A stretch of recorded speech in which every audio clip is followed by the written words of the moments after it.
बिस्मिल्लाहिर्रहमानिर्रहीम, अस्सलाम वालेकुम। मेरा नाम है नवीद शेख और आप देख रहे हैं मेरा यूट्यूब चैनल। शहबाज शरीफ साहब पाकिस्तान के 23वें वज़ीर आज़म मुंतखब हो चुके हैं। कल तहरीक इंसाफ की पार्लिमानी पार्टी जो है उसका इजलास भी हुआ। इमरान खान साहब कौमी असम्बली की तशरीफ़ लेकर आए, पर कौमी असम्बली के इजलास में वो नहीं आए और तहरीक इंसाफ का आपको पता, जिस तरह के वो बाइकआउट खेलते हैं, उन्होंने वो बाइकआउट खेला। तो बड़ी खबरें इस सिलसिले में, जो पार्लिमानी कमेटी का इजलास हुआ तहरीक इंसाफ का, उसके अंदर क्या हुआ, इस हवाले से भी मैं आपको इस वीलॉग में बनाऊंगा, इसलिए ये आखिर तक देखना बड़ा ज़रूरी है। बड़ी अहम तफसीलात हैं। मैं सबसे पहले बताता चलूँ कि शहबाज शरीफ साहब को 174 के करीब वोट मिले। इससे पहले इमरान खान साहब जब वज़ीर आज़म बने थे उनको 176 के 78 मिले थे।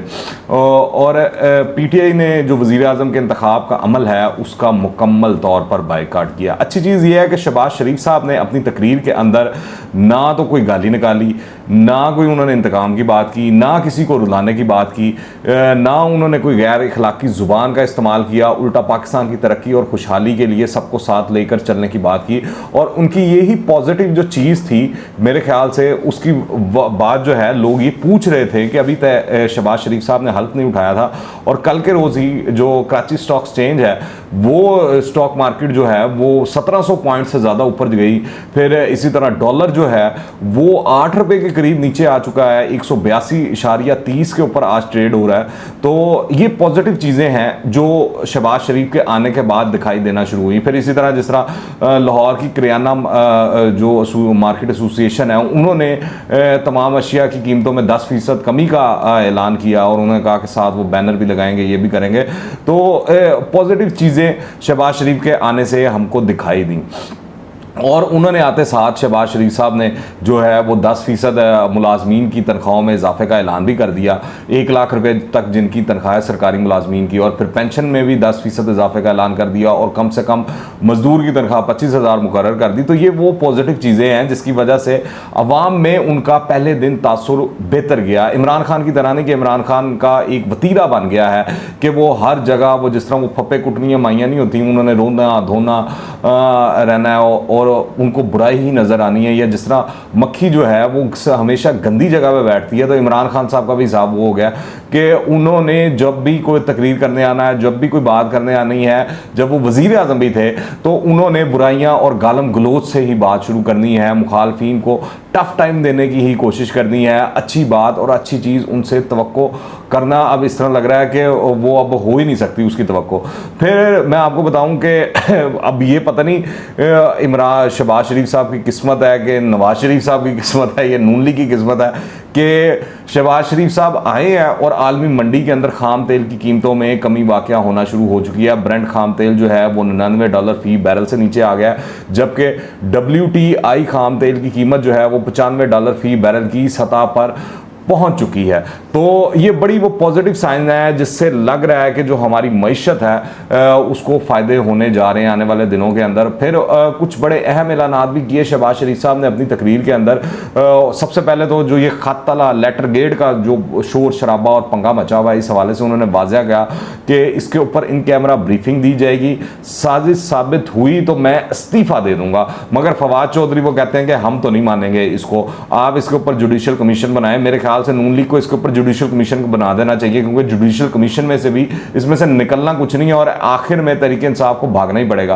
क्योंकि जो इदारे थे उन्होंने पहले इसके हवाले से तहकीकात कर ली थी, चीज़ें देख ली थी, और ये एक मामूल का मरासला है। तो ये चीज़ साबित हो चुकी है जिसको अब सियासी मकासद के लिए इमरान खान साहब और तहरीक इंसाफ इस्तेमाल कर रहे हैं। तो आने वाले दिनों में ये वाला मामला भी ठप होता हुआ दिखाई दे रहा है और ये वाली फाइल भी बंद होती हुई दिखाई दे रही है। क्यों? और इसी वाले से जो फैसल सब्ज़वारी साहब हैं, उन्होंने बड़े वाज़ेह अल्फाज में कहा है कि इमरान खान ने MQM से मुलाकात में अमरीकी साजिश का नहीं बताया था। ये रात को वो बैठे थे शाहजेब इकबाल के प्रोग्राम में, शाहजेब खानज़ादा के प्रोग्राम में, वहाँ पर उन्होंने बात की बड़ी खुलकर। यानी कि इमरान खान साहब ने ये अपनी सियासत को देखते हुए ये सारा मंत्रा और मंजन जो है वो सामने लेकर आए हैं। आप देखें, इल्ज़ाम जो है मौजूदा अपोजिशन के ऊपर अमरीकी साजिश का लगाया जा रहा है कि ये अमरीकी हुकूमत की कठपुतलियाँ हैं, अमरीकी एमा के ऊपर इन्होंने जो है पाकिस्तान में हुकूमत की तब्दीली का अमल दोहराया है। तो जबकि मुबारकबाद जो शहबाज शरीफ को सबसे पहले जिस मुल्क ने दी उसका नाम चीन है। उसकी वजह यह है क्योंकि जब नून लीग का दौर था तो नून लीग के दौर के अंदर ही सी पैक बड़ी तेज़ी से आगे बढ़ा और आसिफ अली जरदारी साहब के दौर के अंदर सी पैक जो है वो शुरू हुआ था, जबकि इमरान खान साहब के दौर के अंदर सी पैक ठप कर दिया गया, कोई एक भी काम नहीं हुआ। इसी वाले से शहबाज शरीफ साहब ने अपनी तकरीर में भी जिक्र किया कि सी पैक को स्पीड से चलाएंगे, आगे लेकर जाएंगे। पाकिस्तान के लाखों लोग बरतानिया में आबाद हैं, दो तरफा ताल्लुकात को आगे बढ़ाना है। इस सिलसिले में बरतानिया ने चारों सूबों में तालीम की फराहमी के लिए फंड्स फराहम किए। बराबरी की सतह पर अमरीका से ताल्लुकात इस्तवार करना होंगे। मुश्किल की घड़ी में पाकिस्तान का साथ देने पर सऊदी अरब और तुर्की के साथ का शुक्रगुजार हैं। फिर आप देखेंगे, मत भूलें कि ये कोविड के अंदर जो सबसे ज़्यादा वैक्सीनेशन पाकिस्तान को डोनेट की हैं तो वो अमेरिका ने की हैं, जिससे लाखों जानें पाकिस्तान के अंदर बची हैं। फिर तुर्की के सदर उर्दुगान ने भी शहबाज शरीफ साहब को मुबारकबाद दी, नरेंद्र मोदी ने भी दी और शाहिद अफरीदी ने भी दी, जिसके बाद मैंने देखा कि जो तहरीक इंसाफ के जो दोस्त हैं वो काफ़ी बुरा मना गए शाहिद अफरीदी की जानिब से शहबाज शरीफ को मुबारकबाद देने और ये कहने कि अब आपसे उम्मीदें हैं कि आप पाकिस्तान को आगे लेकर जाएंगे। तो तहरीक इंसाफ के जितने लोग थे उन्होंने शाहिद अफरीदी को सोशल मीडिया के ऊपर खूब आड़े हाथों लेना शुरू किया हुआ है और मेरी समझ से बाहर है ये जो तरीकाकार है, ये किसी फाशिस्ट जमात का, किसी सियासी और जमहूरी जमात का नहीं हो सकता और ये अफसोसनाक अमल है तहरीक इंसाफ का। हमने देखा है कि ये इनके एहतजाजों के अंदर जिस तरह पाक फौज अदलिया को टारगेट किया गया और फिर उसके बाद जो वीडियो सामने आई जो कि शर्मनाक, इंतहाई शर्मनाक वीडियोज़ हैं जिसके अंदर पाकिस्तान के पासपोर्ट जो है उनकी बेहरमती की जा रही, पाकिस्तान के झंडे की बेहरमती की जा रही है और इन अक्ल के अंधों को ये नहीं दिखाई दे रहा कि ऊपर अमरीकी झंडा लहरा रहा और नीचे खड़े होकर पाकिस्तानी पासपोर्ट की बेहरमती कर रहे हैं। अगर इतने ही ये मुहिब्बे वतन है तो अमरीका छोड़ छाड़ कर पाकिस्तान आ जाए, लानत भेजें अमरीका की शहरियत के ऊपर। ये जरा दिखाएं तो सही, ये पाकिस्तानी पासपोर्ट को बाहर के मुल्कों में रहकर बेहरमतियां कर रहे हैं, पाकिस्तान के झंडे की बेहरमती कर रहे हैं। कभी ये जिस मुल्क के अंदर रह रहे हैं उसके पासपोर्ट या उसके झंडे की या किसी भी साइन की बेहरमती करके दिखाएं तो फिर माने कि ये कितने बड़े इनकलाबी हैं और कौन है। फिर शहबाज शरीफ साहब ने कश्मीरी बहन भाइयों के हवाले से भी बात की कि उनके लिए हर फोरम पर आवाज़ उठाएंगे और ये भी उन्होंने कहा कि जो मोदी है उसके साथ हम मिलकर मसाइल को हल करना चाहते हैं और उसको आगे आना चाहिए और वो सारे मामलात होने चाहिए। अब मैं आपको उस तरफ लेकर आना चाह रहा हूं कि जो सबसे बड़ी और अहम चीज़ है कि तहरीक इंसाफ बाइकाट क्यों खेलती है। शामूम कुरैशी साहब ने तो ऐलान किया कि मैं जो ये पता नहीं जो है हिस्सा नहीं लेना चाहते और नाजायज़ हुकूमत को कानूनी हैसियत देने के मुतरादिफ है, इसलिए हम बाइकाट करते हैं। फिर जो डिप्टी स्पीकर कासिम सूरी है उन्होंने भी वज़ीर आज़म का इंतखाब करवाने से माजरत कर ली कि मेरा ज़मीर नहीं गवारा करता, मैं इस कार्रवाई का हिस्सा नहीं बनूंगा। जबकि सदर मुमलिकत आरिफ अलवी साहब जो हैं वो यकदम अलील हो गए ताकि शहबाज शरीफ साहब से हल्फ ना लेना पड़े। तो ये इनकी स्पोर्ट्समैनशिप स्पिरिट है। मैं इतना जानता हूं कि जब शिकस्त होती है किसी को तो उसका सामना करना भी किसी बुज़दिल आदमी का काम नहीं है, उसका सामना करना, उसको बर्दाश्त करना एक बहादुर आदमी का काम है। यूं मैदान छोड़कर भाग जाना कि जब शिकस्त सामने दिखाई दे रही है, जब आप मैच हार रहे हो, तो ये बड़ा अफसोसनाक अमल है। और इमरान खान साहब और तहरीक इंसाफ का ये किरदार शुरू दिन से ही रहा है, इससे आप अंदाज़ा लगा सकते हैं ये कितने को बहादुर लोग हैं और या कितना को इनके अंदर वो कहते हैं इखलाकी जुर्रत है कि ये शिकस्त को बर्दाश्त कर सकें। तहरीक इंसाफ ने अलबत्ता जो है एक ढंडोरा पीटा कि उन्होंने इस्तीफे दे दिए हैं, लेकिन कौमी असम्बली को ये इस्तीफे नहीं जमा करवाए गए। आमिर कियानी साहब को ये जमा करवाए जा रहे हैं सारे के सारे।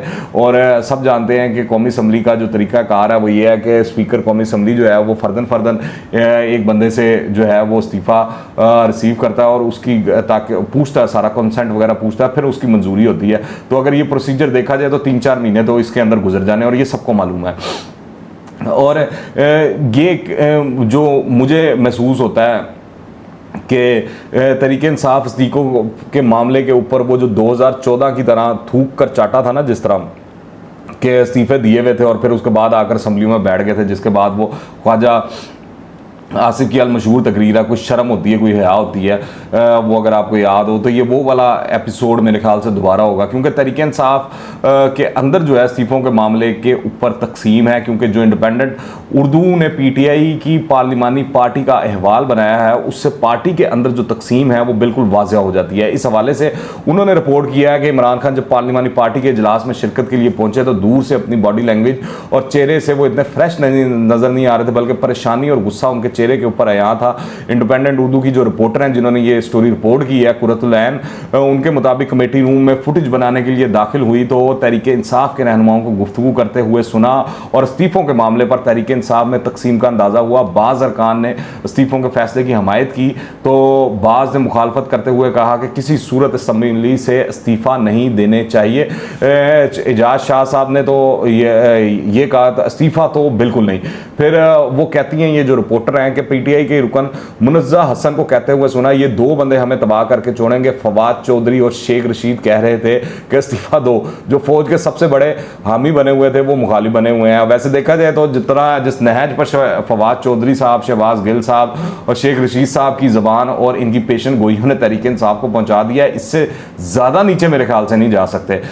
ये पढ़ी लिखी बात है। फिर तहरीक इंसाफ की इत्तेहादी जमात GDA जिसने इमरान खान के खिलाफ तहरीक अदम एतमाद में अपोजिशन का साथ नहीं दिया बल्कि इमरान खान के साथ खड़ी रही, इसके दो अरकान सायरा बानू और गोश बख्श मेहर ईवान में मौजूद रहे और ईवान से जाते हुए पीटीआई के अहमद डोगरी ने बार बार कहल करते रहे, लेकिन वो अपनी नशिस्तों पर बड़े जमान रहे। जबकि इमरान खान का साथ देने वाली काफ लीग के दो अहम रहनुमा चौधरी शुजात हुसैन के साहबजादे सालक हुसैन और तारक बशीर चीमा भी खुलकर सामने आए और शहबाज शरीफ को बतौर वज़ीर आज़म भी वोट दिया। दूसरी जानिब जो नज़रिया है वो ये है कि अगर ये इस्तीफ़े कबूल हो भी जाते हैं तो फिर तहरीक इंसाफ मैदान खाली छोड़ देगी। उसकी वजह यह है कि इस्तीफ़ों देने की सूरत के अंदर फिर ना अपोजिशन लीडर तहरीक इंसाफ का होगा, ना नए इलेक्शन की तरमीम पर मुशावरत होगी, ना निगरान हुकूमत के इंतखाब में इनका कोई किरदार होगा। चेयरमैन नैब के लिए भी ये मुशावरत नहीं कर सकेंगे और असम्बली में कानून साजी में भी कोई किरदार अदा नहीं कर सकेंगे, क्योंकि इस हवाले से खदशात मौजूद हैं कि ये जो फॉरवर्ड ब्लॉक पीटीआई के अंदर बना है, ये मुनरिफ अराकीन का ग्रुप बना है पीटीआई के अंदर, ये जहांगीर खान तरीन ग्रुप की जानिब से कोई बंदा लाकर उसको अपोजिशन लीडर बना दिया जाएगा, जिस तरह राजा रियाज फोर्स है, एग्जाम्पल के तौर पर मैं बात कर रहा हूँ। तो इस तरह का कोई बंदा सामने लाकर उसको अपोजिशन लीडर बना दिया जाएगा और उससे फिर मामला तय करके और वो सारा कुछ इलेक्शन का सेटअप और आइन के अंदर तरमीम और इलेक्शन के हवाले से जो भी तैयारी होगी या नैब के चेयरमैन के तकरीरी के हवाले से ये सारी चीज़ें की जाएंगी। तो तहरीक इंसाफ को दोनों सूरतों के अंदर नुकसान है। तो ये वो मेरे ख्याल से गलत ग्राउंड पर खेल गए और इस गलत बॉल जो खिलवाई है इसके अंदर सबसे बड़ा किरदार जो है फवाद चौधरी का और शेख रशीद का, क्योंकि सबसे पहली शुद्धनी जो छोड़ी थी इस्तीफ़ों के हवाले से वो शेख रशीद साहब ने छोड़ी थी कि हम इस्तीफे दे देंगे फिर तो अगली इलेक्शन होंगे। तो ये होता हुआ दिखाई नहीं दे रहा। मुझे नहीं लग रहा कि 100 के करीब भी तहरीक इंसाफ के MNA पूरे होंगे जो इस्तीफे दे रहे हों। अभी तो ये वैसे गिनती जारी है और ये सिलसिला चल रहा है, देखते हैं ऊँट किस करवट बैठता है। फिलहाल जो तहरीक इंसाफ है और इमरान खान साहब है वो काफ़ी गुस्से में दिखाई देते हैं और अब बुध को उन्होंने पेशावर में एक जलसे का ऐलान भी कर दिया, जबकि शहबाज गिल साहब हों या शहजाद अकबर साहब, उनका नाम FIA ने जो है स्टॉप लिस्ट में डाल दिया है। और तहरीक इंसाफ के जो सोशल मीडिया के लोग हैं, ख़ास तौर पर जिस तरह डॉक्टर इस्लान खालिद या दीगर लोग, या वो एक मेडी ट्वीट्स का अकाउंट है, उस हवाले से भी सुना है कि गिरफ्तारियां और छापे FIA के जारी हैं। जबकि ये इतलात हैं कि राना सनाउल्लाह साहब जो हैं वो वज़ीर दाखिला बनने वाले हैं, अभी वो बने नहीं हैं। वैसे ये ख़बर जो है तहरीक इंसाफ की कांपे टांगने के लिए काफ़ी है, क्योंकि राना सनाउल्लाह अगर वज़ीर दाखिला बन जाते हैं तो खुद अंदाज़ा लगाएं, अभी वज़ीर दाखिला कोई है नहीं, तो तहरीक इंसाफ के करतूतों के ख़िलाफ़ क्या कार्रवाइयाँ हो रही हैं। और ये शहबाज गिल साहब और शहजाद अकबर साहब जो कह रहे हैं कि इन्होंने बीमारियों के इलाज के लिए बाहर जाना है, तो देखते हैं क्या बनता है, इस हवाले से क्या सिलसिला होता है। मेरे ख्याल से तो इदारों ने और सिस्टम ने तहरीक इंसाफ के ख़िलाफ़ काम करना शुरू कर दिया। आप इस हवाले से क्या राय रखते हैं नीचे कमेंट्स में लाजमी बताइएगा। दुआ में याद रखें। टिल द नेक्स्ट टाइम, अल्लाह हाफ़िज़।